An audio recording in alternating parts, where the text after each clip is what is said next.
Hi there, and welcome to session 3 of Tailwind's 3-part training. In this session, we're going to learn all about the admin side of the application, starting here in accounts receivable, accounts payable, and we'll also cover some tools that are very useful in the application. Let me get that started for us, everyone. So before we get started, I would like to remind you what happens, what the software will actually do for you.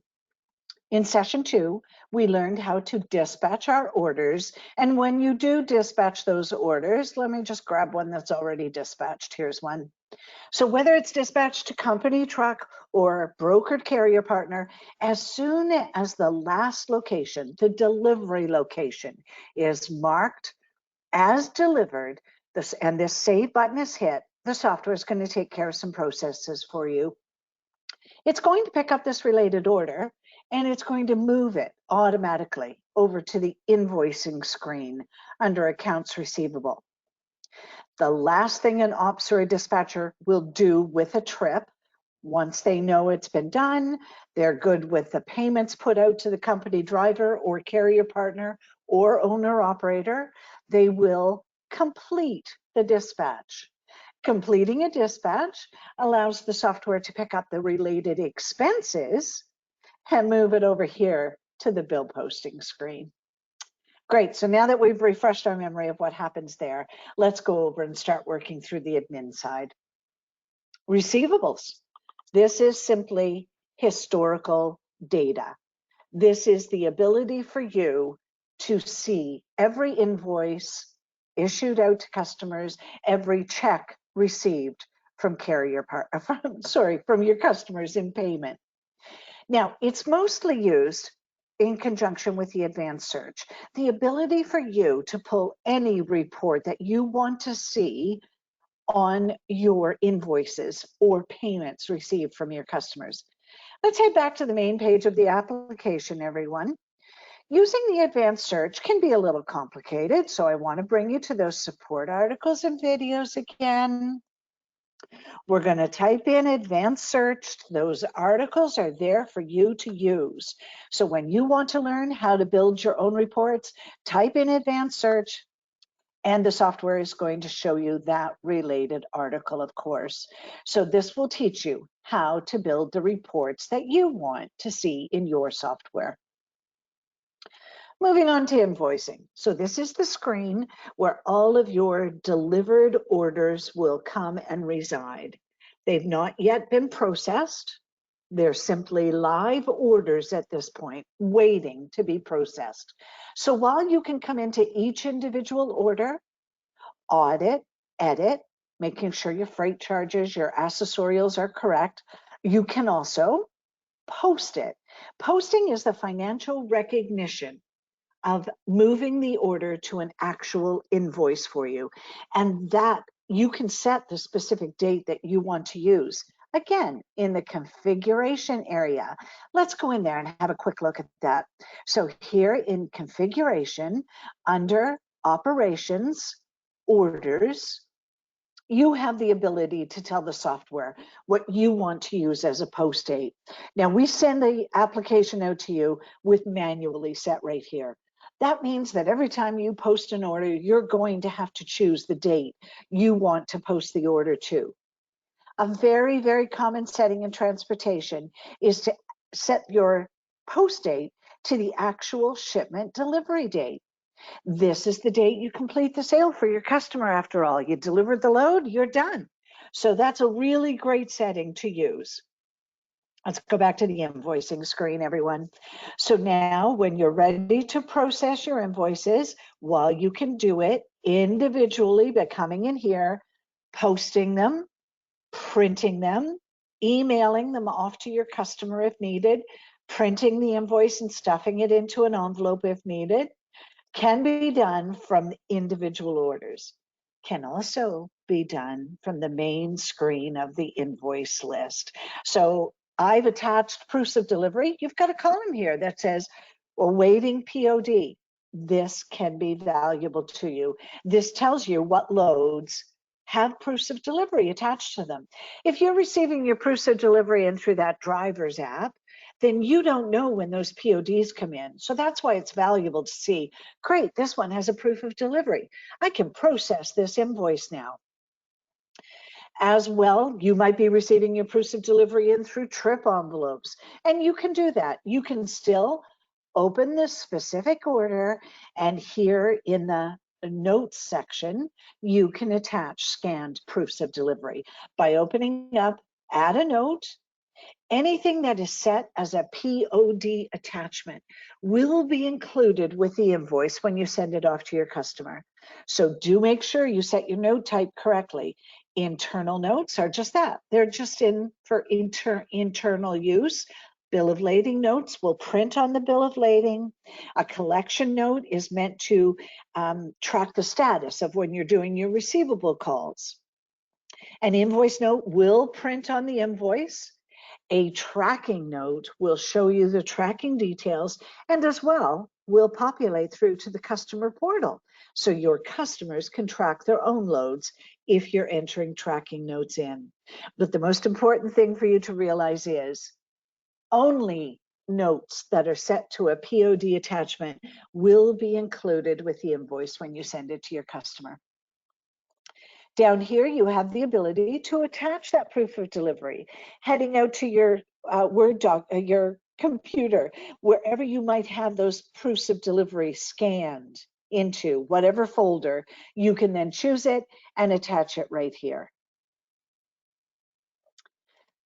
Now, we can also, as I was saying, we can process multiple invoices right from this screen. So turning this toggle on for those invoices that you want to process and using these buttons across the top of the screen will allow you to do that.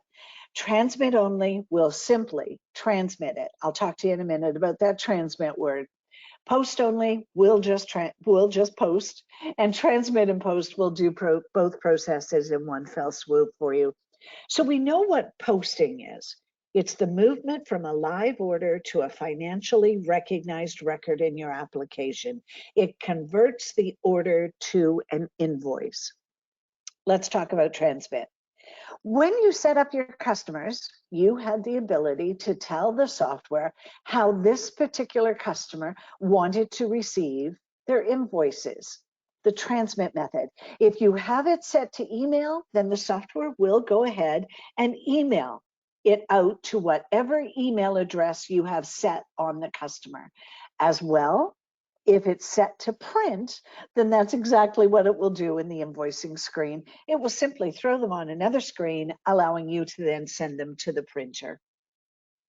So that's the invoicing screen, everyone. The ability to work your orders, convert them to invoices, attach proofs of delivery, and get them off to your customers. The incoming payment wizard is the ability for you to receive payments from your customers. I'm going to choose any old customer here in my test database. So maybe Acme Freight has sent me an invoice. I can enter the check number that Acme Freight is sending me. I can put the amount right here that Acme is sending. I'm just going to throw $1 in, everyone, just because I need to see what they owe me before I can put the amount in. Okay, let's assume they're going to pay this invoice right here, $5,075. I put the amount I'm receiving from them, and I hit that show invoices button. The software will show me all invoices that are posted and outstanding for this particular customer. All I have to do now is switch the toggle on. It puts the applied amount here in the applied column. I can then process. That payment will show on that order and will mark the order as paid, keeping my accounts receivable up to date. Sometimes customers pay us for multiple invoices with one check. So again, all you have to do is put the amount you're actually receiving, and then you can simply switch the toggles for all invoices that the customer is paying you for. Sometimes customers short pay you.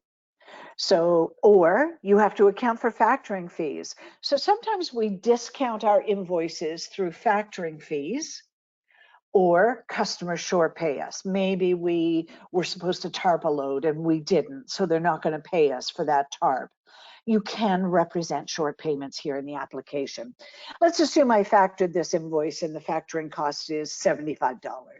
So maybe I'm only receiving $5,000 on this invoice. I know the majority of your factoring fees are based on percentage, but every company is different. So we're just going to go with a flat factoring fee of $75 here. I put the amount that I'm actually receiving from the factoring company or the customer.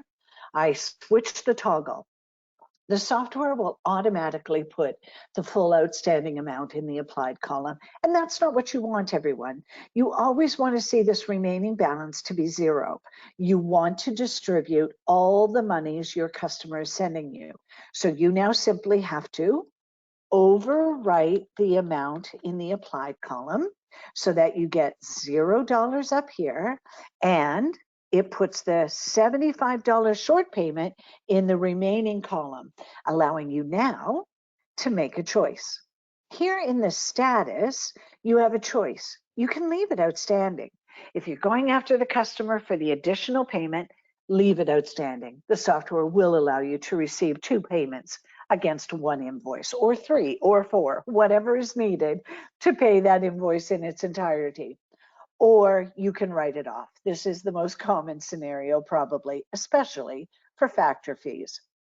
So you now, when you write it off, the software is going to let you choose the charge type that you want to send that credit through to.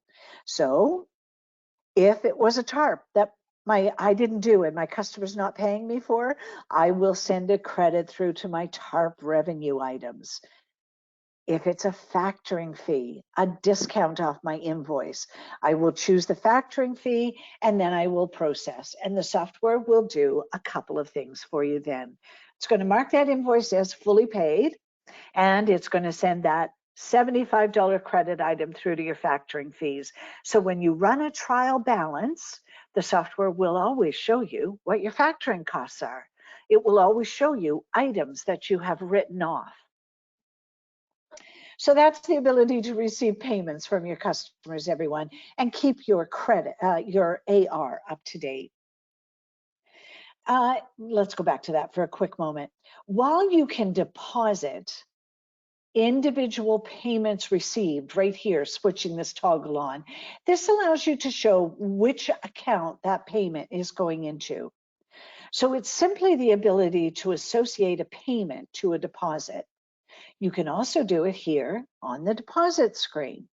So we typically receive multiple payments in a day, not just one. If you're just receiving one, then associated to a deposit right on the incoming payment wizard. However, if you receive multiple payments in a day and want them associated to a deposit, you can do it right here on this screen. You would create a deposit using this create button, choosing the account that you're going to be depositing into, the deposit date, whatever that might be, and when you create, the application will then allow you to come to your invoice payment tab and use this button, add invoice payment. That will show you every check you've received in the application that has not yet been associated to a deposit. So you can then associate multiple payments to one deposit. Return to the deposit and it will show you the payments that you've associated to this particular deposit. Now, you don't need to do deposits if you're not syncing to QuickBooks. This, however, is a required process if in fact you are syncing to QuickBooks. Okay, so now we're going to move over to the AP section. Accounts receivable, AR is accounts payable. The first screen we're going to see here again is a historical data screen, everyone. Just like receivables under our AR, payables will show you every bill you've received from every vendor, carrier partner, company driver, owner operator, as well as payments, meant to be used in conjunction with the advanced search. It's historical data. you look for something specific on this screen. The incoming bill wizard is the ability for you to receive payments from, oh no, sorry, not payments, is the ability for you to receive invoices from carrier partners or maintenance providers. You want to bring in a bill from a maintenance provider, create some service records on your equipment, create deductions back to owner operators. Can be accomplished here. Let's look at a few scenarios. Let's assume that I sent some trucks off to get some repairs done. Let's go with OK Tires. OK Tires sends me an invoice with multiple services on it. I can put in OK Tires invoice number, whatever that is. We always want to know our vendor's invoices, the total amount of the invoice we're receiving, whatever that might be. The invoice date, of course, we always want to date everything. Financial data needs dates. So just choose the date that the invoice actually is. And then when you create a new bill, this is where it can get interesting for you. When you add a payable charge using this button, you can now categorize your expenses. It's always important to categorize our expenses so we can analyze our costs of goods. So now I can choose, maybe this was a tire expense, so I choose my tires. I can choose the piece of equipment that took this service on. I can create a deduction if needed. So if this was an owner operator that sent his piece of equipment to my repair facility and I'm going to take it back out of his revenue, I can do that. Right here, when I create a deduction, I can choose the owner operator that I want that deduction to go through to. I can also create a service. So it was performed by OK Tires. The odometer reading was, the service date was, whatever that service date is, and then the reason, flat repair, back inner axle, whatever the details are there, everyone. And then the amount of that specific repair. So this was one tire and maybe the repair cost us $200. If you're in Canada and have to account for taxes, GST or PST, it's right here in your tax situation. US customers, of course, don't have to deal with those tax situations, but now I can simply save that. It adds that line in for me, and I can see now that I still have $3,068 of this $3,268 bill for the tires. No, for OK Tires. So I can add another payable charge. Let's just do that quickly. We're going to go with maintenance here. And the equipment that took that maintenance on, again, if you need to create a deduction to an owner operator, always create a service. When it's done by one, when it is actual maintenance on your equipment, make sure you're creating that service because it's important to have your service records on your equipment. Choosing your service date, whatever the situation might have been, a wheel alignment, a blown turbo, whatever that situation is, and the amount of that. I think it was 3068. I don't know the amount anymore, but that's okay. Now I can simply save it, and I've left with 73 cents, but that's okay. So you can have as many listed here as needed, and then you simply need to process it. When you match the amount, there's going to be a process button right here instead of a cancel button. So you will just process it, and the software is then going to do 3 things for you, everyone. It's going to create a bill for OK Tires because you need to pay your repair facility, and we'll populate it here in the vendor pay screen, making it available for you to pay. It's going to create a deduction for my owner operator and populate that deduction right through to the owner operator pay wizard. So I will have the ability to choose that deduction and offset it against their revenue. It will create service records for these 2 pieces of equipment and populate it on that equipment. I'm going to take you out there to the equipment right now, just so you can see those service records, because they are valuable for you, everyone. Of course, our freight brokerage companies out there aren't that interested in service records, but our asset-based trucking companies are very interested in service records. So on all of your equipment records here will be listed all of the services that you enter through that incoming, what's it called again? The incoming bill wizard. Great, let's head back there. And now you can use the incoming bill wizard for any bills you receive, your carrier partners. If I type a carrier partner in here, and I put in their invoice number and the amount, whatever amount that is, and the invoice date, I can choose an existing bill. Those bills for your carrier partners are already in the application. They're not posted yet because you haven't worked them, but they're in there because you created a bill on the dispatch for how much money you're paying the carrier.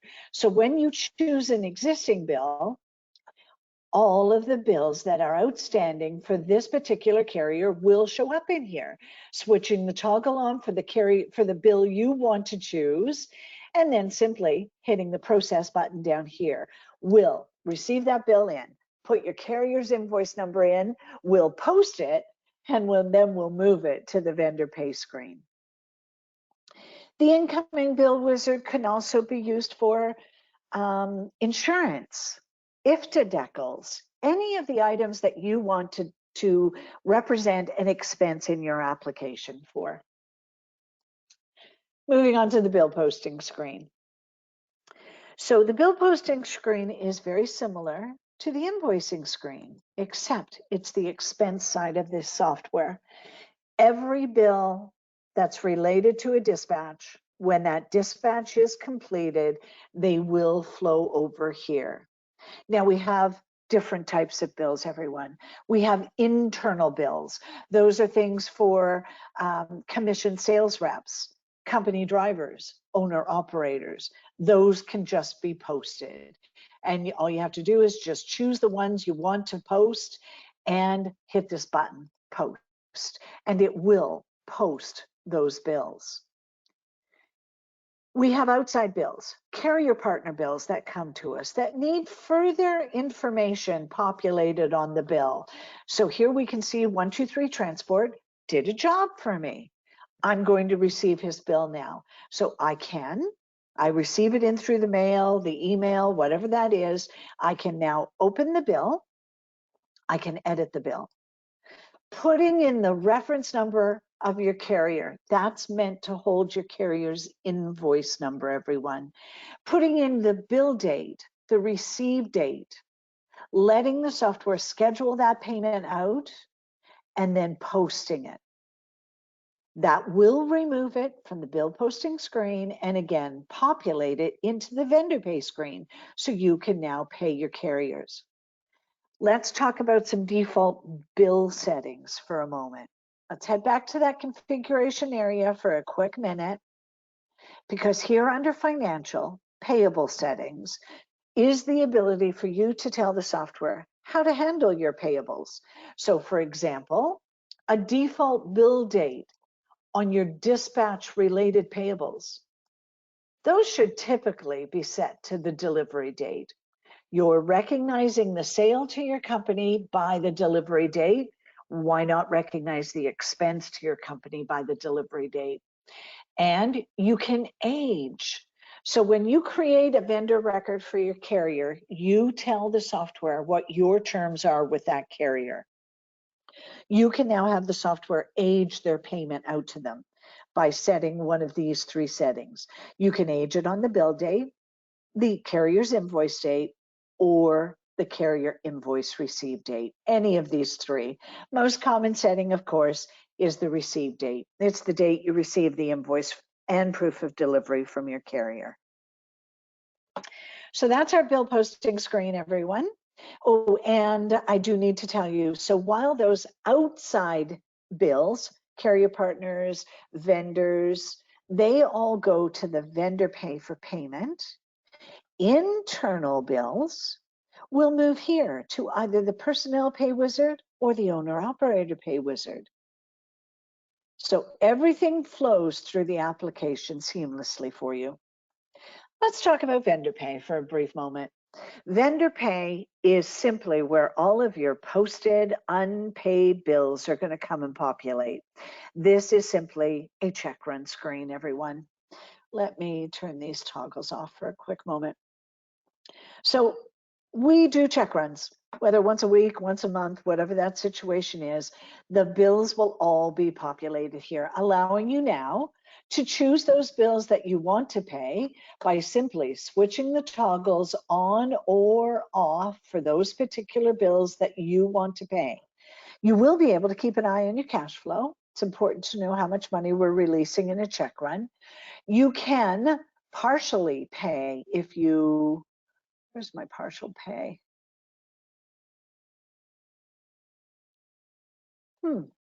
Sorry, I guess we've taken that away. Oh no, right there. Okay, they've changed it. That's why it looks different to me. So you can partially pay. Maybe you're paying 50% of the bill this pay run, 50% of the bill next pay run. Simply click into that pay amount screen and you can set a different pay amount. Now, once you've got them all chosen, the bills you do want to pay, by going process payments using this button right here, process payment. This takes you out to your print check screen or process payment screen. Choosing the account that you want to pay these vendors from, hitting the process payment button, putting in your next check that's in the printer. So if you're issuing checks, you want this toggle turned on. If you're not issuing checks, switch that toggle off. Maybe you're paying your vendor by ACH or e-transfer, whatever that might be. You don't want to print a check, you can switch that toggle off. You can put a check note right here if you want to keep any details. It will show on the related payment when you search it in historical data. But now you simply process, the software will mark those bills as paid. We'll move the bills from the vendor pay screen into Payables for historical data. Now, the Personnel Pay Wizard and the Owner Operator Pay Wizard is the ability to pay your internal staff. Personnel Pay is going to hold commission sales reps, company drivers. Let's go and have a look at Georgia Green. Georgia happens to be a driver in my database. So when this pay date, oh yeah, let's talk about this for a brief moment, everyone. It's a little misleading. It's not the date you're paying them. It's the date you want all trips included up to. So perhaps I'm working Georgia's pay for the month of April. I simply choose the last day of the pay statement that I want all of her trips included up to, and the software will only show me those. So now I can switch toggles on for those items that I want to pay. I can take care of deductions or bonuses. If I'm paying Georgia Green a layover fee, I can add in a bonus right here, choosing the charge type. Maybe it's a layover. Let's see if I have a layover item here. No, I don't. We'll just choose miscellaneous here. Oh, I meant to choose miscellaneous. My bad, everyone. There we go. So here I can write in. The description is what prints on the pay settlement statement, everyone. So I can type in layover, and I can then pay Georgia a $100 layover fee if that's what I want to do, and apply it. It will put it in. Keep an eye on your bill dates. You want to make sure it's for the actual date you paid her for the layover. Apply. Software is going to add it into the Personnel Pay Wizard, return you to the wizard. Let's talk about deductions. Very often we want to make deductions from our company drivers and commission sales reps. So again, it's the same button, it's the same field. If it's a deduction, the important thing to note here is it must have a negative in the units, or a negative, if I leave this as a positive, or a negative in the unit rate. You're deducting, everyone. So there has to be a negative in either the units or the unit rate, and that will put in a negative amount like you see right here. She had a cash advance for $100. That's deducting off the amount of money I want to pay her. When I process payments for company personnel, company drivers, commission sales reps, not only do I have the ability to process a payment and print a check, I can also print a comprehensive pay settlement statement for this person. So perhaps typical workflow is you come through here, you print the statement first, so you can look at it, make sure it's all good, save it somewhere to be provided to that driver, and then you can come back through and process the payments. Again, if you're not issuing actual checks, but you're paying by ACH or e-transfer, simply don't turn that toggle on. Leave the print checks button off. The owner operator pay wizard is exactly the same as the personnel pay wizard, except it holds data for owner operators. But again, you can do deductions, bonuses, you can account for cash advances or mid-month draws. We have comprehensive learning articles in our customer success and support center, everyone, that will teach you how to use those pay wizards. Check clearing is the last screen under AP, and this is historical data only, everyone. It's simply the ability to see every account you have set up in your database, the ability to click into the account to see every check that's ever been issued out of this database. Now, moving on to some tools. Tools are there. They're useful tools for you, and they will do various things for you. Let's run through these tools. Some of them I go into great depth in training, some of them I don't. Bill schedules. I don't go into great depth on bill schedules, but I will certainly tell you what they are. This is interesting. Let's show inactive and see there we go. Now you can see some bill schedules. So bill schedules is the ability to set up a template of a recurring deduction to an owner operator. For example, you sign up an owner operator, you gather escrow or holdbacks, you charge insurance or cargo insurance, you may charge admin fees. You can set up a recurring deduction through bill schedules. Maybe you have a rent bill every month. You can set up a recurring template that will allow the software to create the bill automatically. Going to take you out to our learning center, everyone. Because I don't go into great depth in it, come to your learning center, simply type in bill schedules, and the software is going to give you that related article so you can learn how to set up your own recurring bill schedules. This POD import tool, this is a valuable tool for you, everyone. This will allow you to process your proofs of delivery much quicker. So processing PODs can be a very time-consuming and boring job. Here is a drag and drop. You go to your scanner in your office, you scan those proofs of delivery that you have to process and attach to invoices. As long as they are named the order number in the application, so let's come up here to orders for a brief moment, we can see that each order in our software will be numbered. You write those order numbers on the back of your proof of delivery so that you have it when you head to your scanner. And then you scan them all in, and now you've scanned them to a particular scan POD folder somewhere in your database. I don't think I still have mine, unfortunately. No, I don't have it. Anyway, it's simply the ability to choose multiple, because using your shift key will allow you to choose multiple, one drag and drop into this tool, and the software will process those proofs of delivery, whether it's 2 PODs or 100 PODs. The software will process them and attach them to the order in question in your database. It's a huge time-saving tool for you, everyone, to use this drag and drop function in the POD import. I don't go into the fuel import in great depth, but I will tell you, we have the ability to download fuel bills from BVD, Multi-Service, Comdata, EFS, Fleet One, and Husky. You will need a specific file format for this fuel import. And again, check out the learning documents, everyone. Type in fuel import, and the software will show you the related document. So now you have a comprehensive learning document for yourself about importing fuel files.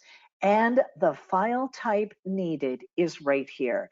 So if you, for example, are a Fleet One customer, you reach out to your Fleet One representative and ask them for a file type 35.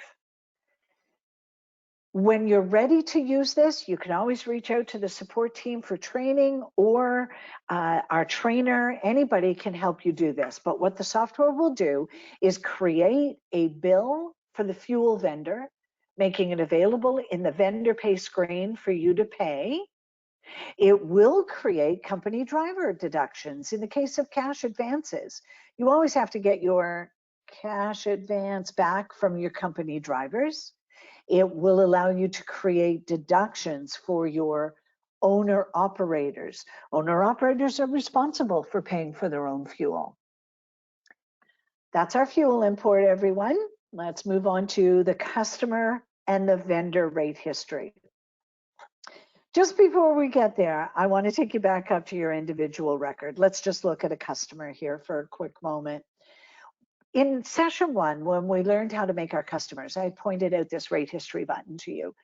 Extremely valuable.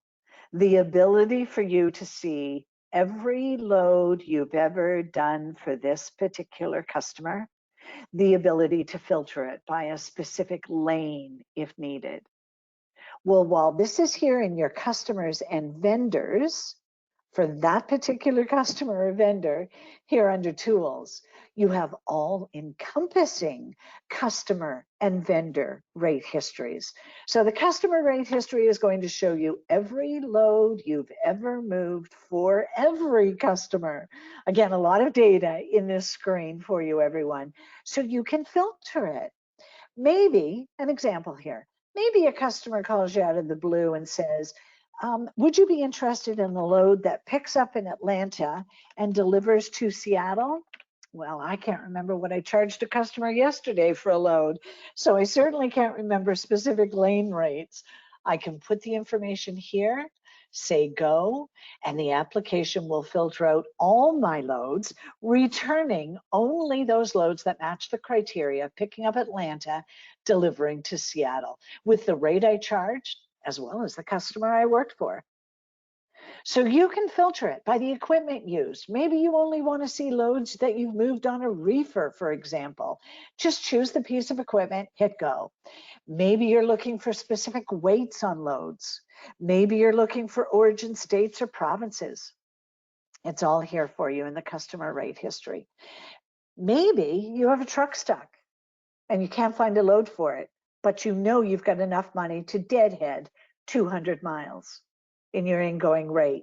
You can do a radius search right here on the origin radius search. Maybe I sent a truck into, let's say, Portland, Oregon, and I haven't been able to find a load out of Portland. And I know I've got enough money in my ingoing rate to deadhead 200 miles. I can ask the software, let me get rid of this. I can ask the software to search every load within a 200-mile radius of Portland that I've done in the past, and the software will find that for me. So it's finding all my loads that I've picked up in Seattle. Seattle happens to be within a 200-mile radius of Portland. So now I've got every company that I've ever picked up for out of Seattle. Okay, vendor rate history is exactly the same, everyone, except the flip side of the coin, of course. It's going to show you every load you've ever given to every carrier partner, and still the ability to filter it by a specific lane. So you always have the ability to see what you've paid your carrier partners in the past for a specific lane or load. So this becomes a really great rate negotiation tool for you. Reports. We've got lots of reports in the application, and I don't go into them in great detail, but give you a quick view here. We have admin reports. Those are things like your AR agings, so you can call customers on receivable calls, trial balance. We have sales reports that will do KPIs by account rep or sales rep or dispatcher.